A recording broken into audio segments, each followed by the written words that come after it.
It's a light National Day. Oh, hey, boys, we're live. That always sneaks up on me, despite this being like our 80th episode. Welcome to the Eric and Rodney Show with Robin, presented by Offensively Creative and Dinsmore Steel. I'm America's sweetheart, Eric Ryan. I own Offensively Creative. That is Rod. He's the PEO god. He owns Dinsmore Steel. That's Robin Valdez. He's the thriller from Manila. And ladies and gentlemen, very special guest today. He is a kingdom builder, a running enthusiast, a whiskey drinker, and a practitioner of Wordle. Rob Fenstermaker, welcome to the show. Oh, welcome, Rob. Thank you. Welcome. Thanks for being here. You're in Florida. Good to have you here. The internet survives. Yes, I hear you have a hurricane, as they do in that state, our finest of states. How's it going down there? Yes, it's going well. It's getting a little dark out here today, but no hurricane at least. But we're coming up on a 1-year anniversary of a big hurricane. My first time I ever went through a hurricane. So, well, happy anniversary. Yeah. I think you're. Yeah, thank you. If I know anything about Florida, crazy politics, crazy people, crazy weather. And Rob. Yeah. Yes. You know, I say it's one thing to visit Florida. It's a whole nother thing to live in Florida. So you figure it out real quick. You know, you can. Yeah. You'll leave eventually. I will say this for Florida. They do have probably some of the worst drivers in the world. They do. Thank you for acknowledging that, because I live in Massachusetts and everybody's like, you suck. No, we are way exponentially better than Florida drivers. Rivaled only by New York. New York and Massachusetts, we drive aggressive, but we know what we're doing. Down there, I don't know what the fuck rules you follow. I don't know. Oh my God. Can I say something that's controversial? I think I know what the problem is with a lot of the driving in Florida. Please forgive me. We don't get canceled. I think it has to do with the cotton tops. I'll leave it there. The old people. And the early bird special. Yeah, the old people and the guys in the white pickup trucks. Those are the ones you got to watch out for. It's always the Dodge Ram. Yeah, I've got my share of one-fingered salute from the guys in the white pickup truck. So I don't know what I do to piss them off. That's great. They don't like me. Old people and Republicans can't drive. All right, I'm sorry. Did you have a question about getting fired from bars? Because I can answer. Yeah, I did want to ask that. So, you know, I obviously have never done this, but I always felt like as a bartender, it would be really, really annoying when someone comes up and they're like, "Yo, is that annoying?" It's so fucking annoying. It's maybe the worst thing in the world. Or is it more annoying when you get to somebody and you're like, "Yeah," and they're like, "That's also annoying." A tequila sunrise, a cream de mint, and you're like, "What is going on here?" You've been here for 40 minutes and you don't. I would be like, 3 Bud Lights and 2 Dos Equis. That's what you do. That's the move. Order bottled beer and wine, and then or a mixed drink that's 2 things: a gin and tonic, something and something. Simple. When they're like, "Let me get 3 Grateful Deaths and a banana martini," you're like, "Go fuck yourself." How about yours and leave? Or pina colada. They're like, "Can I get?" Or here's the best, right? I never worked at a bar, but they would be. And you know what my friend used to do is he was really good at bartending, and he knew like all the drinks. He was very smart. Yeah. Shout out to Eric, and he would be like, "Oh, we're out of the Morocco or whatever the secret ingredient was. Oh, we don't have any of that. Oh my God, you know what? You want a Bud Light? It's or just whatever like it was, right? It's how the ice cream machine's always broken. Just at a bar, if you need a frozen drink, the blender just God, blender's out. Just made the last one. Oh my God. Yeah. Oh, it's the worst. But to your point, and listen, I want to get on with the show, but like the thing where you don't know what it is you want when you order. Like at Dunkin' Donuts, you'll be in line for 10 minutes. The menu's right there, and they wait till they get to the cashier to look at the menu. You had 10. What are you looking at? Can I tell you a secret? I know what I want to get at Dunkin' Donuts before I get in the core. Me too. That's why I get in the core. I say to myself, "Get up and get outside, fat ass. It's time to get to the double D." I don't even need to think about it. You know what I tell them sometimes, Eric? I'll come back there and make it. Yeah, see, we've never been more impassioned about a subject than we have right now, which is great. Okay, we have news to get to. We have Rob to get to. But because Rob is a man of religion, I did a deep dive today into the national days. All right, so Rob, I don't know if you know this, but every day, listen, I know you watch the show. You've watched one episode at least. So every day is a national day, a reason to celebrate. I did a 2 for today because I needed to please everybody. You're a man of God. So today, I don't know if you know this, it's National Day of Praise and Worship. So I guess this is up your alley. That sounds good. The 3 of us are non-believers, though, so I gave a little something to us. This is also National Pancake Day. So. Can you go back for a second? I just want to highlight a point here I noticed immediately. Can you go back to the first one? I don't see any shares. Go to the next one. That's rough. I think what you do, Rob, here is you combine the two. Yeah, exactly. Yeah. Oh, yeah. National Praise Pancake Day, and I am You're all right. in. Oh my god! You know what my mom would say about this? Shout out to my mom. My mom would say about National Pancake Day. She would say it should be every day, but she would say about praise and religion. That's every day, son. Yeah, Gotta thank the Lord every day. Yeah, you don't need To be one. fair, I think pancakes is a very religious breakfast, right? Oh, it is. I've been Christian- to so it's many. I've Christian been to so many. I've been to so many church breakfasts where they have pancakes. That's There you go. that's So standard. really, they go Yeah, that's hand my in point. hand. Combine them. It is. Yeah. It is. Yeah. Can we just take a second to acknowledge how good pancakes are, though? Between like the fluffy, like pastry-like thing, then you put fucking more sugar on top and butter. Oh my god! Do you put your butter on top, or do you put it between the other cakes? That's the question. Oh, put them in between. You want that butter to get all melty and liquidy. So You're a good man, Rob. I knew I spread liked itself you. out. I knew I liked you. I knew I liked Rob. Right. Rob's a national treasure. Write that down. Rob is. Speaking of butter, I don't know if are you guys on Kerrygold yet? Because I used to use Land O'Lakes like an asshole. But man, There's Irish nothing butter will change it. You'll never buy it. It's twice as expensive, but it's 10 times as good. You get a little Put it in your Kerrygold, coffee. Kerrygold. Put it in your morning coffee. Oh I man, put it in I'm my not morning there yet. coffee. You know what I put in I my had coffee? to leave.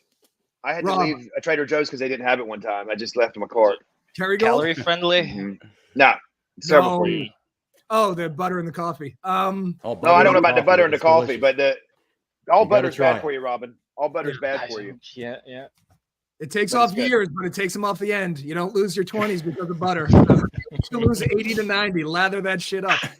It comes in the end. Wise words. But the end. It takes off the end. Rob, if you like butter in your coffee, I know that you're a whiskey guy. Wait till you try Jameson in your morning coffee. Because, listen, every morning. All right. It's on the back end of the contract. It's in the back So end. you got me tickled. They load up those ears at the end. Yeah, it's backloaded. Okay. Now that we got through the days, what do we have in the news so we can get to Rob? Boy. So the first story is very interesting because it allows us to compare two parallels, which is in America, you can't even budge the American citizens to stop carrying guns, whereas in the UK, even police officers are struggling to keep permits that allow them to carry firearms. So this boils down to an incident where a man in the UK was fatally shot by a police officer, and because of that, hundreds of police officers lost their permits to carry. So it's so bad that the Ministry of Defense had to offer reserves of soldiers to at least have some kind of firepower in the city. Yeah, I like. Let me just say before we get into the story, Rob, and I think we're at the point of the show now where we're starting to develop some sort of synergy with our views on the news.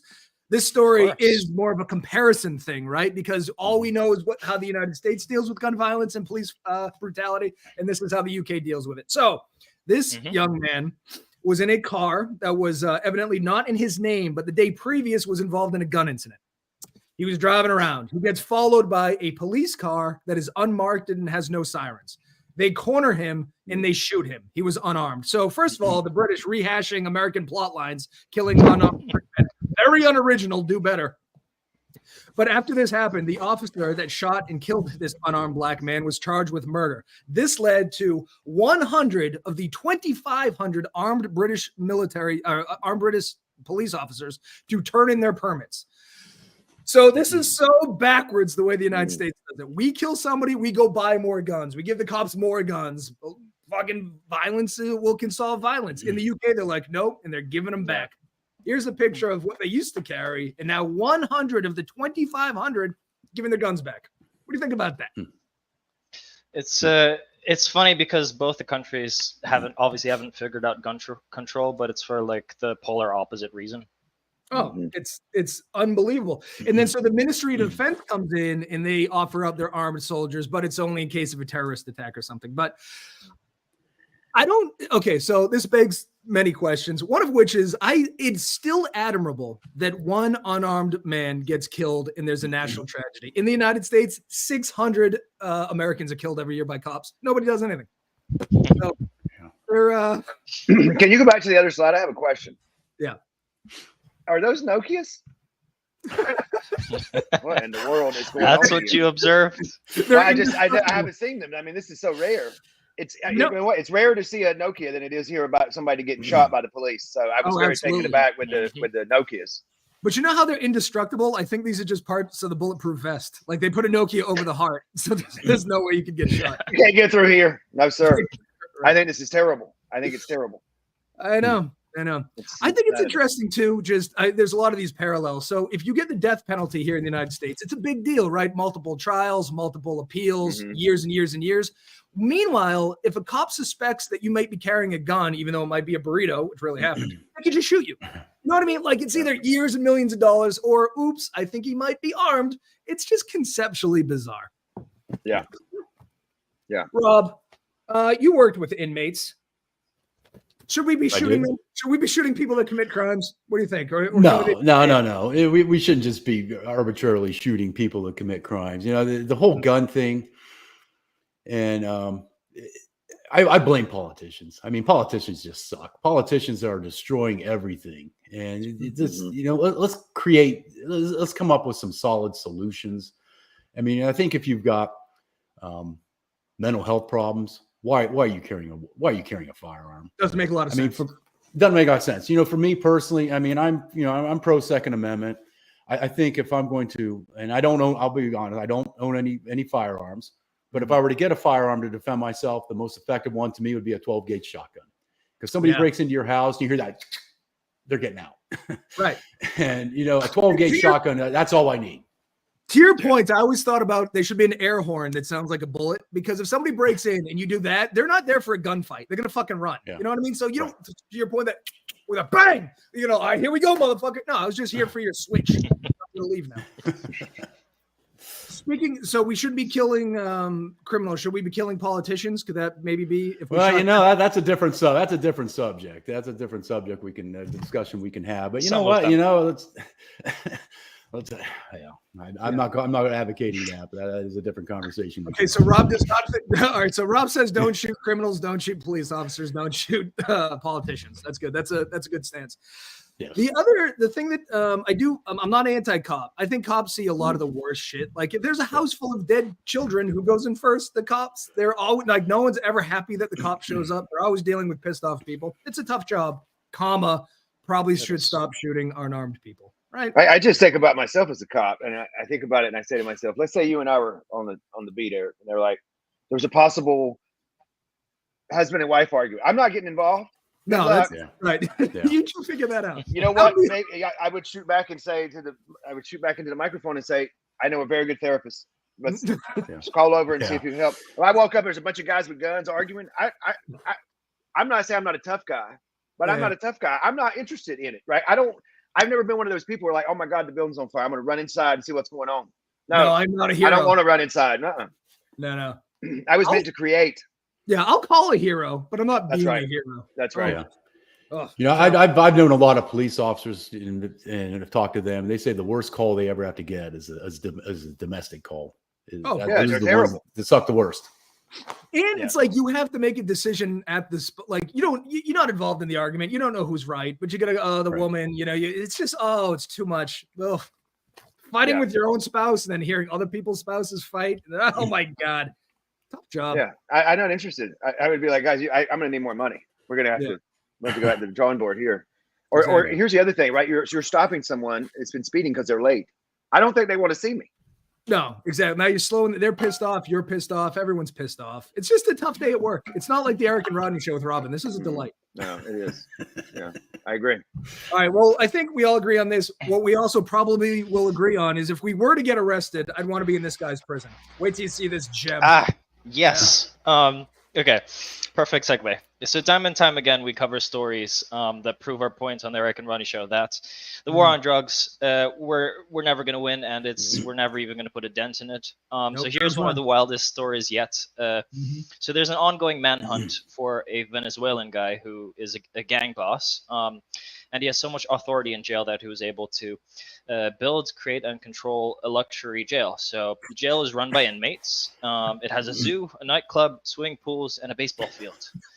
It just really sounds like I'd rather commit crime and live here for the rest of my life. This sounds amazing. Where's this at? Venezuela. Some things they didn't point out. Did you mention? So there's a nightclub on the premises. There's a bank. They started a bank. I believe they even have a Hot Pocket food truck. I don't know if you believe it. I'm leaving now. Bye, guys. Yeah, Hot Pocket. One thing I don't understand is the children's play area. Oh, is that a pickleball court here on the end? There's a few. They're under construction, but they're coming. So yes, Robin, good point. You go, how are there children in there? Because I was thinking, okay, there's a zoo, there's baseball, there's a bank, there's a nightclub. Sounds like great time, but there's no women.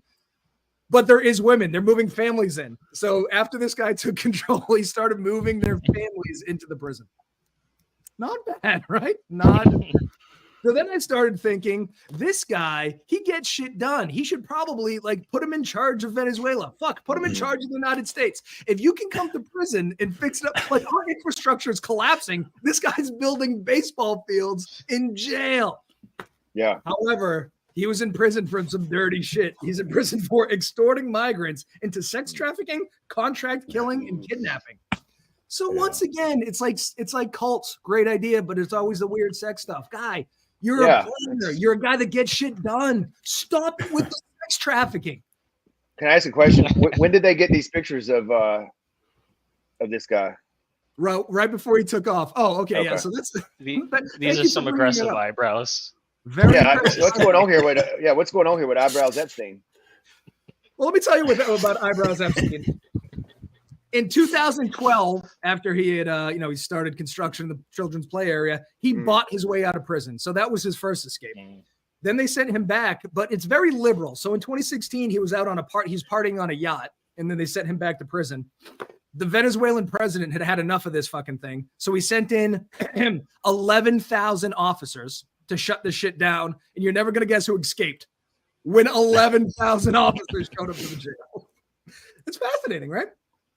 They need this guy in Ukraine. Vladimir Putin would already have been dead.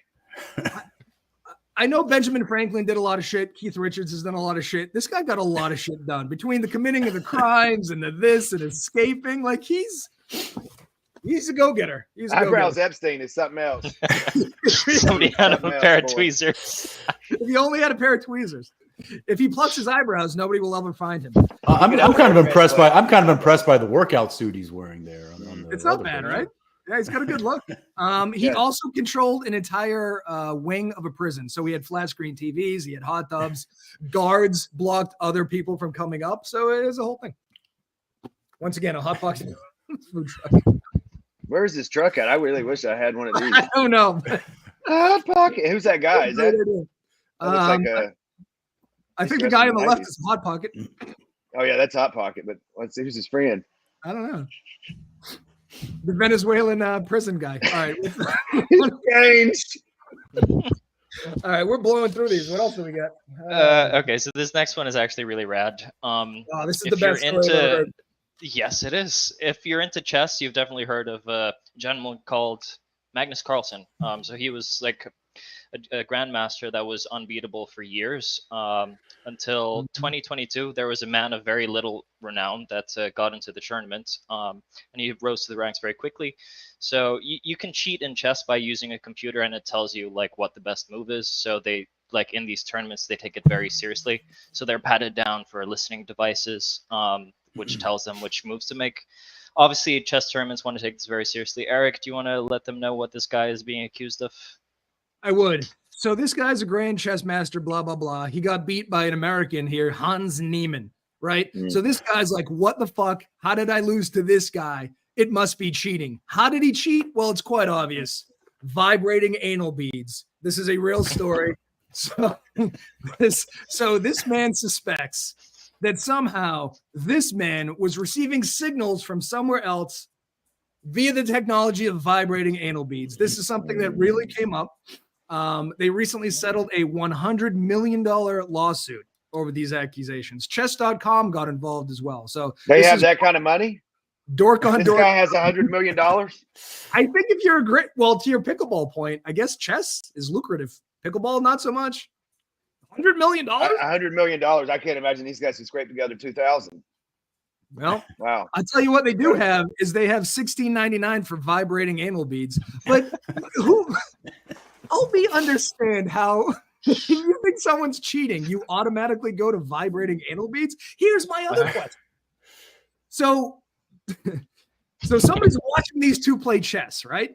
And then somebody else knows the better move for this guy. So then he buzzes this thing.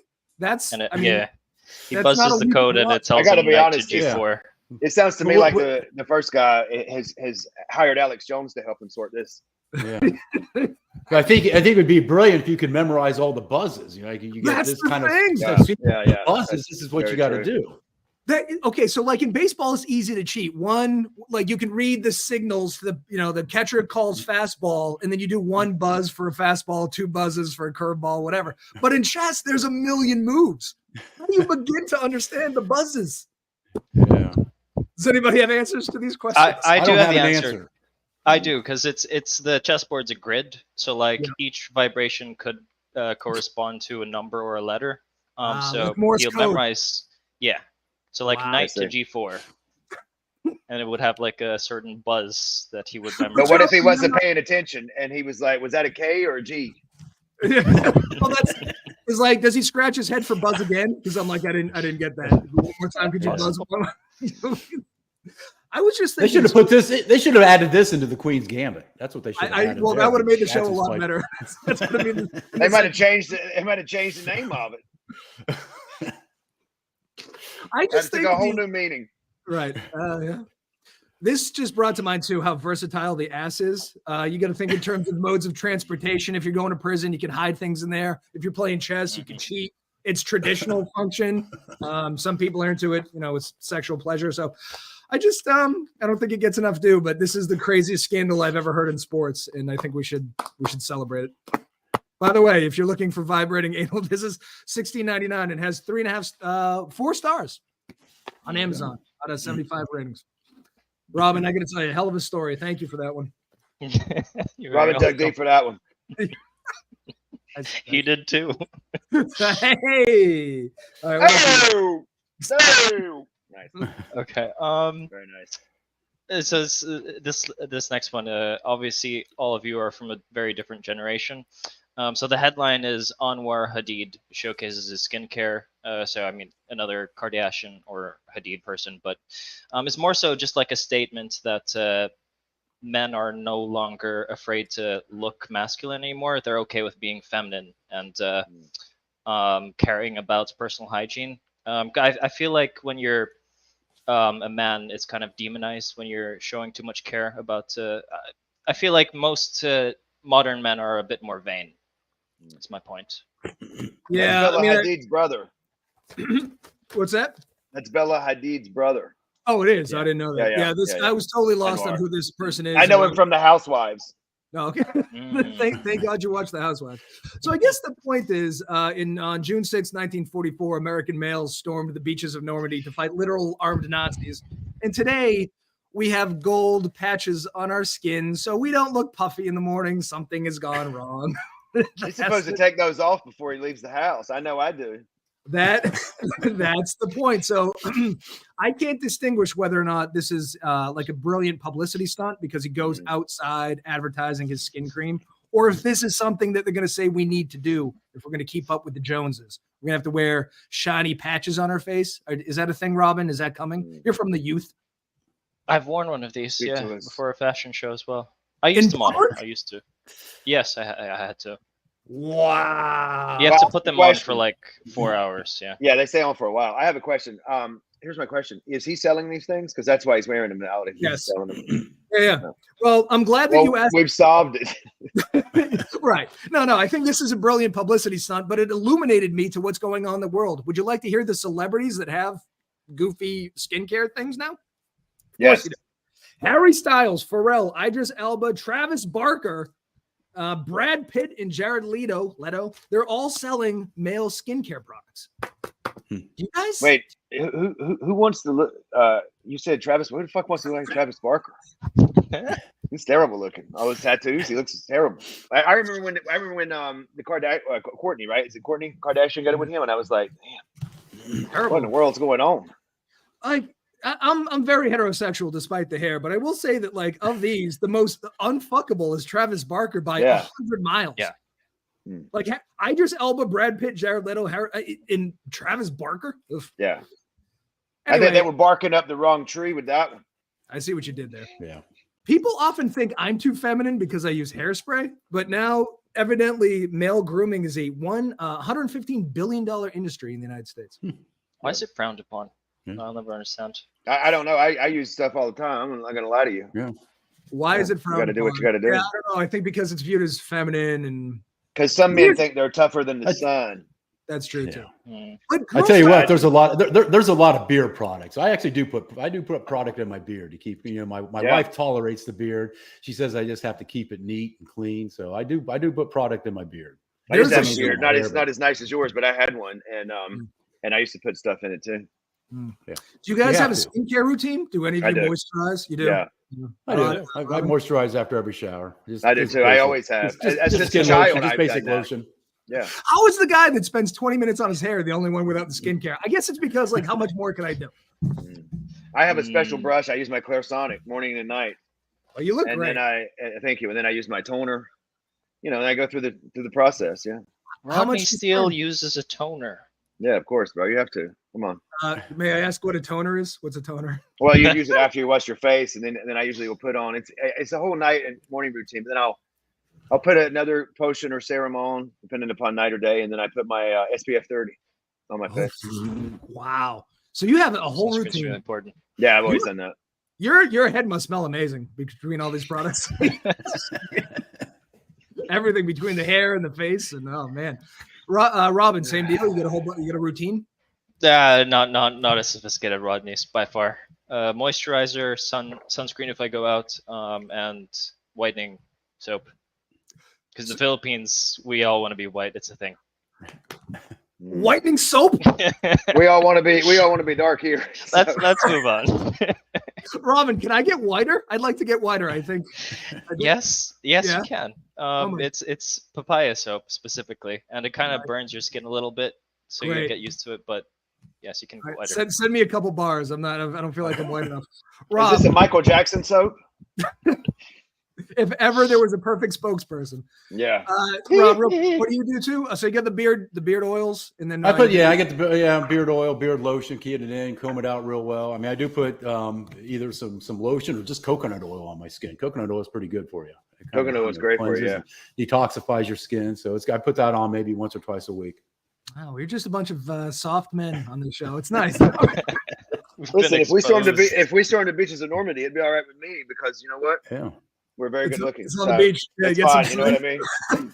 If you're As I'm gonna killing- go, yeah. as I'm If you're gonna killing go to Nazis. war, it might as well be on a beach, right? Yeah, bring right. a chair, pina I might colada. drop and do a couple of sit-ups. I'll say this: I always bring up the storming the beaches of Normandy thing. I would never storm the beach of Normandy. I would have faked anything: shin splints, flat feet, alcoholism. I ain't going to war. All right, Yeah, one if more. you've ever been to the beaches of Normandy, I was years ago, and you see what they had to go through, and it was intense. It had to have been intense. A lot of it's still as is what it was back in the 1944. Yeah, and what they And went a lot through. of them have. I heard a lot of the soldiers were wearing these under their eyes at the time too. Is that true? Joe Biden was there. Ooh, He yeah. was in his 50s. All right, one more before we get to the news. Last one. So obviously, when you have very successful athletes, their kids, when they have them, they aspire to be exactly like them when they grow up. Though in most cases, they don't really work out. The only successful one I can think of is Dwayne "The Rock" Johnson. What He about became more LeBron? What successful about than his father. LeBron James's son, Bronny? Well, Peyton Manning. He's on his way. Bronny, Yeah, Peyton Manning's dad had a Peyton pretty Manning's good NFL dad, career. and the boy too, the other one, right? Eli and Peyton, and then Archie, the kid, right? The son, the young boy. yeah, He's it's coming up. very rare that the son is better than the father. Yeah. But in the Manning family, that's true. But like Vlad Guerrero Jr. is very good. I don't know. Anyway, who do we got? What are we talking about here? Yeah. So not to spoil this story for this guy. John Daly's son. Hey, close. It's in golf. So there's a new one. Apple doesn't I know. fall too far from the tree. It's what's his name? Charlie Woods. Charlie Woods. Never heard the of him. old boy. No.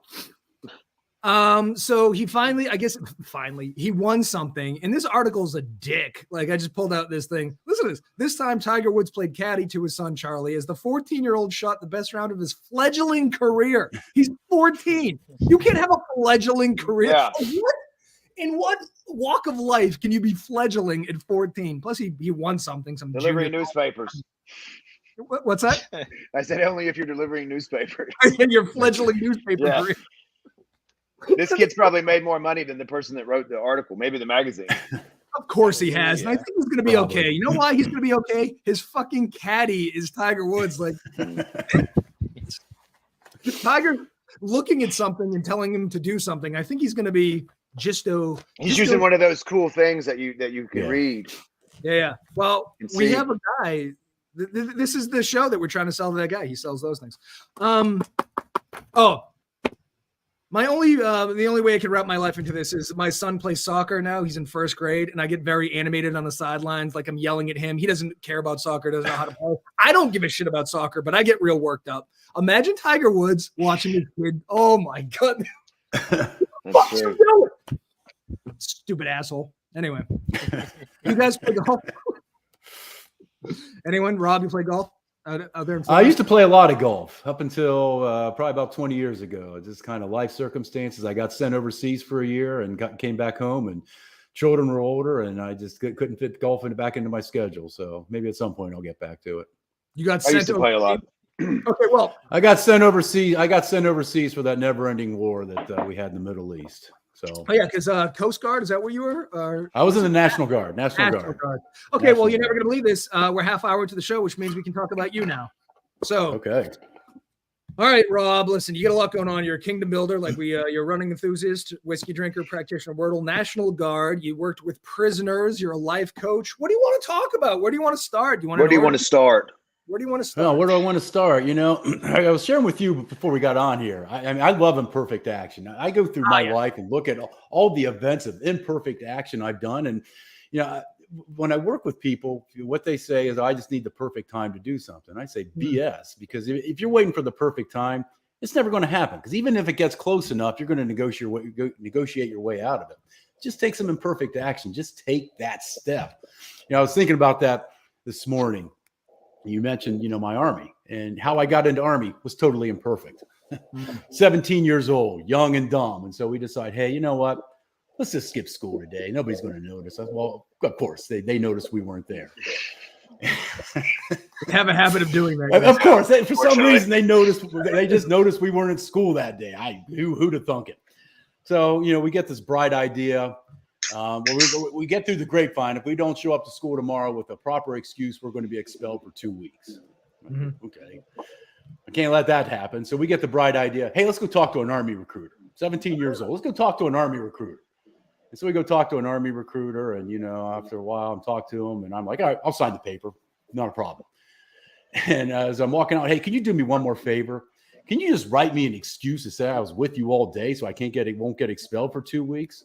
Yeah. And so that's, you know, first level of imperfect action. So he had to go meet with my parents as well, since I was only 17. I just couldn't ship out of the Army. And they're like, what the hell did you do? You joined the Army? What? Are you insane? I'm like, well, yeah. I go, well, they're going to pay for me to go to college. I'm like, oh, where do I sign? So they signed right away. So, you know, it served me well. You know, I went in, got to go to college on the Army's bill. They paid for it. And, you know, did you get expelled? Yeah, I did not get expelled because I had that Army recruiter's note. It worked. Perfect. I was able to get through graduation and everything. Good. That because I had that. So just to summarize, you skipped school and ended up with a job and a scholarship, right? So that's not. There you go. So this lesson here is there is opportunity in everything you do. Yeah, every time I skipped school, I just got drunk. But you went out and you fucking made something. Yeah. Well, we may have also drank a little bit that day. I'm sure we probably did, but you know. Yeah, that's commitment to getting out of trouble is signing up for the Army. All right, so you went into the Army. You got to be committed, and that's just it. When you take action, you got to be committed. You got to be all in. Yeah, and you know, don't do it half-ass. Just do it. And you know, don't worry about if this is not the right time. Don't worry about if you're going to fail. You know, to me, if you fail when you take that opportunity, that's a great learning lesson, because we learn more about ourselves through failure than we do through success. That's very true. You I'll say this, Rodney's a practitioner of this, because when we discussed that LinkedIn Live was a thing, he says, we're doing a show every day. And then we started that next week. If it was me, I'd still be planning it because I'm a procrastinator and we'd still be thinking about it. But Rodney forced us, and here we are, failing our way to the top. So fail your way forward. Just fail forward. That's right. Fail forward. And if It's you like fail, running, so what? right? You're just falling forward.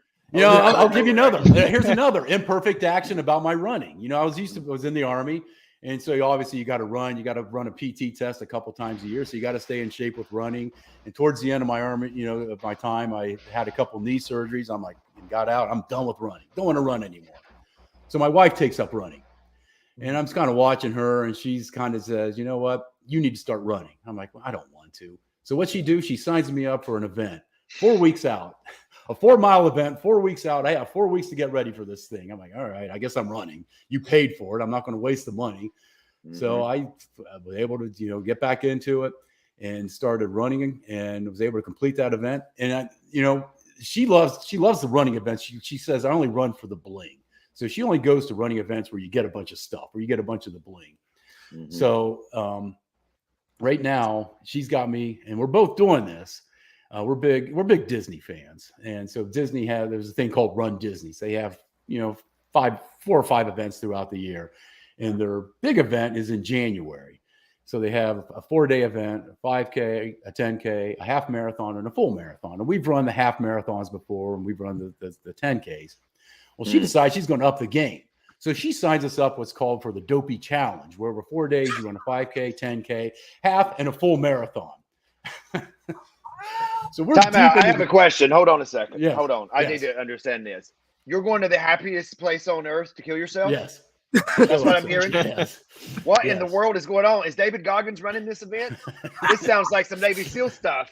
You're blowing my mind now. He has it's one of my clients. He does the the 4x4x48, where every 4 hours you run 4 miles for 48 hours, and so you're about running the same distance over 4 days. So we're deep into this training now. Obviously, I like you. I appreciate you being on the show, but and we have one common thing, which is whiskey. But Jesus Christ, we could not be more separate. I'm an atheist, but if you could customize hell, it would be running in Disneyland with a bunch of other Disney adults. Like if I could spend eternity doing that, I go, all right, listen, sign me up for Christianity, baby. Whatever. I'll share you my whiskey story. So I shared with you before. Back in the day before I, met my wife and got married, and I went to, one of the big party schools in this country, Ohio State. Back in the day, that was a big party school. Is. I know it still is. And there were many a night that I would stumble back to my apartment or my dorm room, like, what just happened this night? So I get married and start having children. I'm like, I'm not going to drink. I don't want my children to see me intoxicate. So I just didn't. So there was probably about 15 years I didn't drink. So it is December of 2019. I go to my wife's office holiday party, and they have prizes. So she wins a bottle of whiskey for the prize, and she's like, well, I'm not going to drink this. Here, you. I'm like, well, okay, whatever. I just kind of stuck it in the cabinet. Fast forward to March of 2020, March 8th to be particular. That's when the lockdown started. And I'm just like, what am I going to do here? And it's a Saturday. I'm like, hey, wait a minute. There's a bottle of whiskey in the cabinet. Let me go just open it up and just take a little sip here. And that's what started me on my whiskey journey. Because if you remember, the one thing that didn't close during lockdowns were the liquor stores. They stayed open. Yeah. The only way it's like a conspiracy. Do you think Anheuser-Busch created the COVID virus? I think Corona did it. Remember? Yeah. And then they lost their sponsorship. Wow. Yeah, that was the naming rights. They should have never got the naming rights. I agree with you, Rob, because during the pandemic, the only thing that separated my day, because I didn't leave the house, was sober till 5, drunk until I go to sleep. So it was nice. So what was that first? The first bottle was a local distiller. Well, I'm even drawing a blank on what it was. It's fine, but I'm drawing a blank. I'm drawing a total blank on what it was right now. It was a local distiller. It was a local distiller in Columbus, Ohio. They're pretty popular. Woodshed. That's what it was. Woodshed. Yeah. Woodshed bourbon.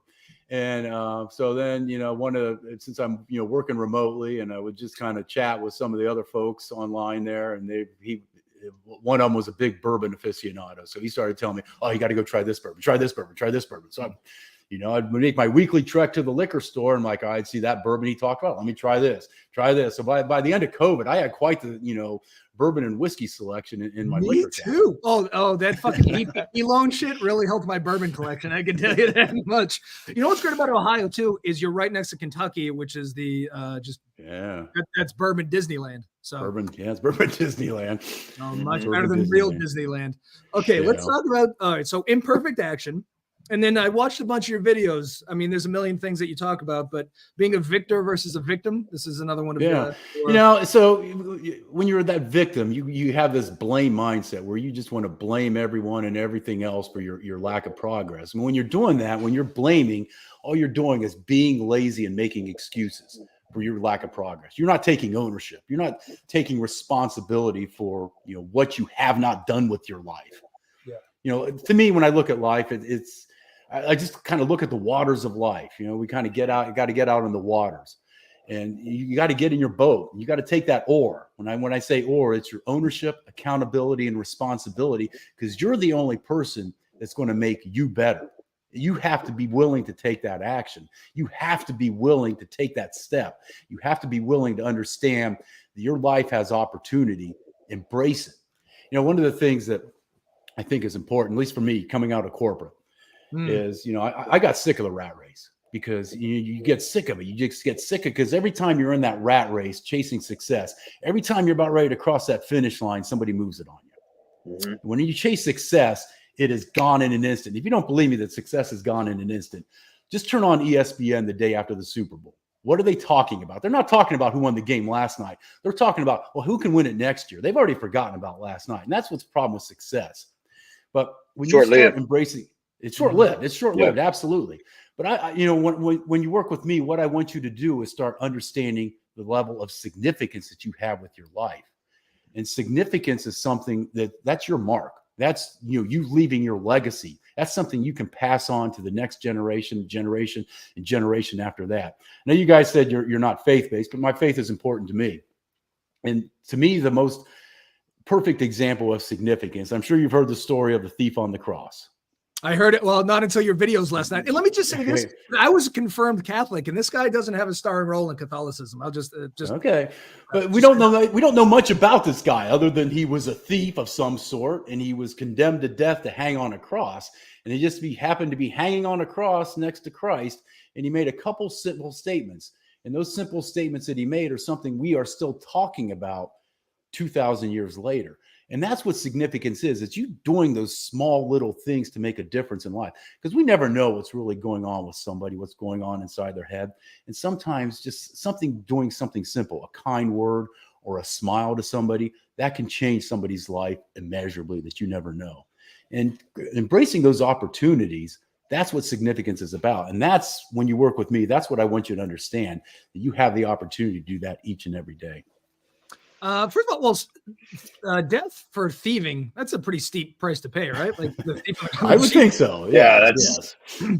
I've still, you know how many Hot Pockets I've stolen?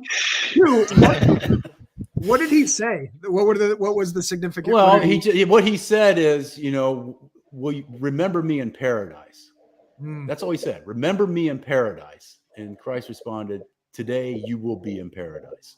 Oh.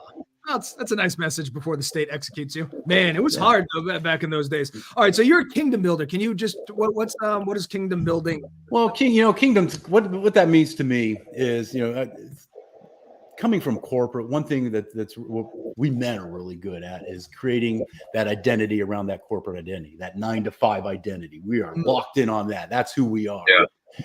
And, you know, I've been through 3 downsizings in my corporate existence. And the first one was just a gut punch. And for a man, it's a gut punch because, you know, we're expected to be the provider. We're expected to be the one who leaves the cave in the morning and goes out and kills whatever it is and drags it back for the family.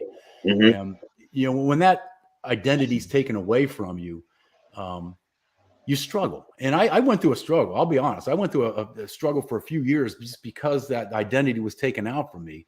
And, you know, I never really recovered from that. So we build up these walls to keep us safe and keep us protected. And we think we're safe and protected. You know, I'm sure you guys have seen the movie Shawshank Redemption. Oh, yes. Great movie. So, hard to believe the finest. Fantastic movie. But Honest American film.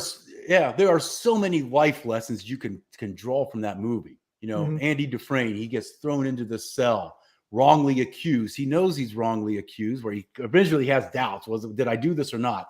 But he starts to get clarity around that he had been wrongly accused. So he plans his escape. And it doesn't happen in an instant. It takes him years to get that hole through the wall where he can crawl through. But there was still one thing he had to do. He got through the wall. He still had to crawl through 100 yards of shit to get to the other side. And a lot of times we have to crawl through our own 100 yards of shit to get to the other side. We have to understand that the deepest pains that we hold inside of us, that can be our greatest crown. Well, those things that have held us back, those obstacles that we place in ourselves, that can be what it is to propel us to that next level. So what I say, break down those walls that you've created. Let's build that bridge and let's step into your kingdom. And that kingdom to me represents you living a life of significance, you living your life to the fullest, you living your life the way you were called to live it. Interesting. Makes sense. Like swimming through my own pool of shit for 42 years. So instead of I'm never going to get to the other side. What I have started to do, I'm just hanging out in the shit with a glass of bourbon. Now I'm enjoying the shit. You know what I mean? Life gives you lemonade or lemons. Yeah, you got to make a drink. Just get a drink. Yeah, make a drink. But you know what? Because some people get too comfortable in their self-imposed prison. They for me, I was miserable in corporate, and I was miserable. To me, the word job was a curse word. Yeah. And for a lot of men, Sunday night can be the worst night of the week because they know Monday's coming. I mean, we've all seen the statistics of suicide among men. Most suicides among men happen on Sunday night. Really? Yes. Sunday nights. No shit. Sunday night. That is that during the football season? I was going to say, did the Patriots lose? Because that's right. Most suicidal after Patriots. So another one of your sort of key terms that you use a lot is be bold. It's tough in the corporate world to be bold because if you're bold, you'll get fired, right? So I think part of it is just shutting up, showing up, and then you're miserable, and then Sunday night rolls around, and bada bingo, bada bango. Yeah, in boldness. I mean that we're called to be bold. We're called to take that step.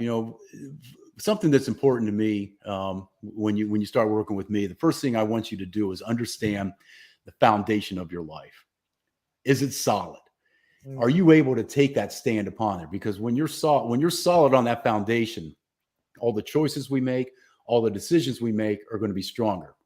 If we're a little fuzzy on what it is, on the things that we think we believe, but we're not really willing to charge up a hill and take a bullet for those things, the decisions and choices we make are not going to be as solid. So when you're solid and resolute on what it is you want, you have that dream and you have that dream vision of what you want to do, you're not going to compromise your dream. That dream is so vital to you. You have to live it out. Interesting. All right, let me indulge me for a second here because Rodney and I we talked about this to you a little bit in the green room. So our guest yesterday did a documentary on Jackie the Joke Man Martling. Part of the reason Jackie was successful is that he had the audacity to send Rodney Dangerfield jokes when he was a struggling out of the box comedian. Nobody knew who he was. He had the audacity to send tapes to Howard Stern and get on the Howard Stern show. So that, and then there's this book called The Psychopath Test, and it's been widely publicized that a certain amount of CEOs of Fortune 500 companies are narcissistic or sociopathic. But I think that has to do with audacity and narcissism. Yeah. There's like a positive aspect about these toxic traits that get you further in life. I think you have to be bold. You have to be a little audacious. You have to be a little narcissistic to put yourself out there and think you can do a great job. Right. So I think men do need to be bold, some men, to satisfy this hole that we would have if we worked in a corporate job where we were just told what to do for 9 hours a day, every day until we die. Yeah, right. I agree. You got that 6-inch space between your ears, and that sometimes that can be our battleground. That is our worst battleground. It is. And it is. Keeping that positive mindset. And I'm not saying be Pollyanna about it. One of the practices I do that I do a lot of journaling, and there's power in words. When you put those words down on a piece of paper and you physically write it out, there's power in that.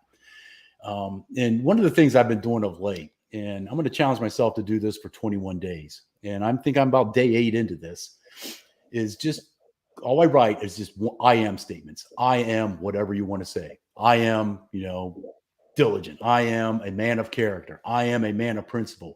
And just spend, 10 to 15 minutes each morning, afternoon, night, whatever works for you best, and just write down those statements and just keep writing them. Don't keep writing down the same statement. Write down different statements. And at the end of your 21 days, go back and read those. Read down what you wrote about yourself, and read how you can use your life to make a difference. And that's what's important. Understanding who you are and whose you are can make all the difference in creating that positive mindset. Okay, I'm in. Today I'm going to write, I am having 3 drinks tonight. And I'm going to start small. Small victories. Philip is from Jacksonville. Somehow we're big in Jacksonville right now. We've had 2 big guests from Jacksonville. We have a listener from Jacksonville. Yeah. Veterans, law enforcement, and first responders. Interesting. Okay, man, you say a lot of stuff in your video. So can you walk me through a typical engagement? So what happens? So you're a life coach, right? Is that like the core? Yeah. How do people find you? And then how does the engagement start? Is it phone calls, text messages, in-person meetings? I say, if you're interested, just jump on my calendar. I got my link up there, calendly.com/Rob-Fenstermaker. Let's jump on there and let's have a conversation. But I hang out a lot on social media, and that's how I, try and engage people, engage others. Just do the social media thing. I mean, we live in a virtual world now, so why not take advantage of it? You don't show up at their house at 6 o'clock banging. No, I don't show up there and bang on the door. I'm like, all right, what are we doing here? Let's go.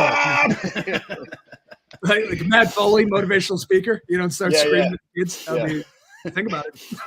Hey, it works. No, I don't. Don't do that. The thing about coaching, and a lot of people don't maybe misunderstand what coaching really is. I'm not a therapist. I do not want to do therapy for you. I'm not a consultant. I don't want to tell you what to do. What I am is a coach, because we all have it within us. And it's my job when you hire me to get you to pull it out of you. Think about the people the great leaders you've had in your life. Think about when they're tough on you, it's because they see something in you that maybe you don't see yourself. And they're trying to draw that out of you. Because I can think of just some of the most impactful leaders I've had in my life, and in the Army and corporate. They were tough on me, and you hate it in the moment. You're just like, damn, just leave me alone and let me do my thing. But after when you look at it in retrospect, it's because they saw something in you that maybe you didn't see it in yourself in the moment. And that's what I do as a coach. I see things in my clients that maybe they aren't really understanding. Maybe they kind of see it there, but they just have something that they're coming up against, and they just don't know how to get around an obstacle. They just don't have the confidence to do it. And that's what I empower them to do, because empowerment is important. Yeah. And we've talked about corporate, and a lot of men in particular, at least what's true for me, is I gave my power over to that corporate job. Yeah. And when you do that, it just kind of creates all kinds of different situations, burnout, and you feel like you're not in control of your life anymore. And, that's what you want. We want to be in control of our life. We want to be empowered to make the decisions we want to do. And I'm not telling everybody get out of corporate. If it works for you, hey, do what you got to do. You do you. For me, it was, I had to. I mean, after 3 downsizings, I was peace out. I can't do this anymore. I can't go through this anymore. So Phil stops right here. It does sound like coaching is bringing out the potential to achieve greatness. So in your experience, what is holding most people back from achieving their greatness? I think it's themselves. We are our own worst enemy. And I think it's that 6-inch space between our ears. I've talked about that.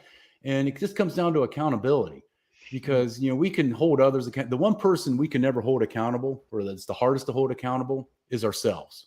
Because we know all the dirt on us. And sometimes we can hang on to that. We tell ourselves these lies. Well, I did this 20 years ago, and that's who I am. I can never be more. Yeah. And that's bullshit. It is. We can't, the past is over. So quit hanging on to it. I can't change the past. I can't change the screw ups I've had in my past. None of us can.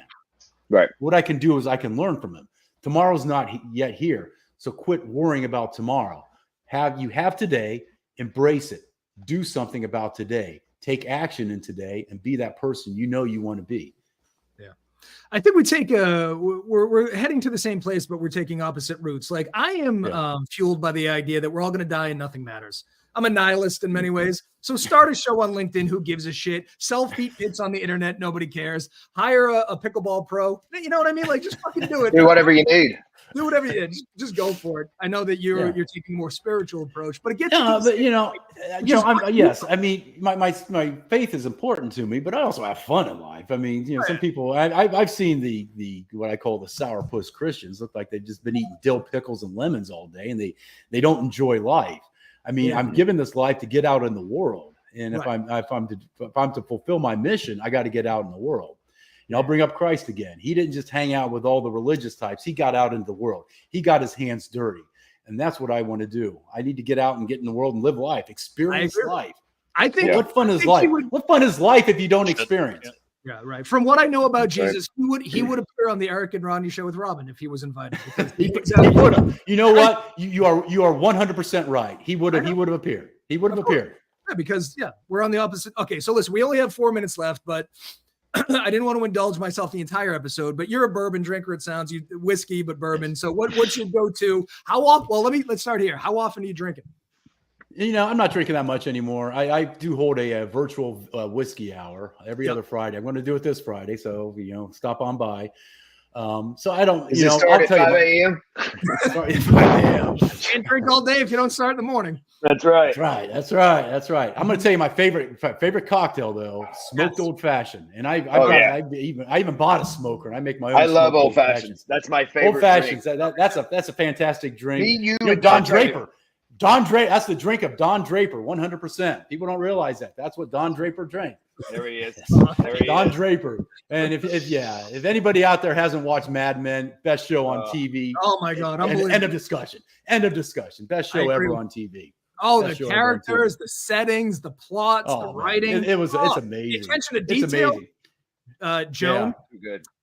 But as far as to answer your question, I'm turning more into a rye guy. I'm really kind of getting into the ryes. That happens because if you like aggressive bourbons, which I do, you go to rye because it's just it's manlier, it's more aggression. We have to even out the skincare routine. Yeah, so we have to drink something that's fiery. Got to splash it on your face. As far as bourbons, I'll tell you. I mean, I enjoy a good Four Roses small batch. Yeah, Old Forester 1920. I mean, that's got some kick to it. It's got 125 proof, but it's got a lot of flavor to it. I like that. So those are just two of the big. You know what's a bourbon that's very close to a rye is Baker's 7. It's empty because I'm a drinker, but man, this is fucking fiery as shit. It's right on the rye cusp. Yeah. Well, I could go. But right now I just finished off a bottle of Whistle Pig, and so I had a birthday recently, and Whistle Pig, that's some good stuff.